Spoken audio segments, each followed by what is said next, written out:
नमस्कार. आपण भरपूर जणांकडून असे ऐकलं असेल, की स्टॅम्प पेपर हा खरेदी केल्यापासून 6 महिनेच व्हॅलिड असतो. तर मित्रांनो, आपण आजच्या व्हिडिओमध्ये याबाबतच अधिक जाणून घेणार आहोत.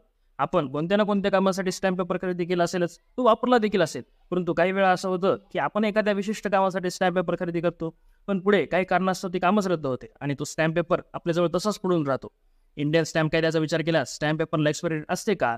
याबाबत या कायद्यात कोणताही उल्लेख नाही. मात्र इंडियन स्टॅम्प पेपर कायद्याच्या कलम 64 नुसार याबाबत काही मर्यादा सांगितल्या आहेत.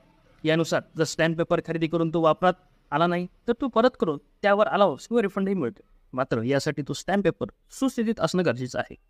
फाटलेल्या स्थितीत रिफंड मिळत नाही. तुम्हाला स्टॅम्प पेपर खरेदी केल्यापासून 6 महिन्याच्या आत तो परत करावा लागेल. त्याचे पैसे तुम्हाला स्टॅम्प पेपरच्या रकमेतील 10% रक्कम वजा करून 90% रक्कम तुम्हाला परत दिली जाते व स्टॅम्प पेपर जमा करून तुम्हाला तुमचे पैसे परत मिळू शकतात. स्टॅम्प पेपर हा 6 महिन्यांपेक्षा जुना असेल तरी तो वापरता येतो. धन्यवाद.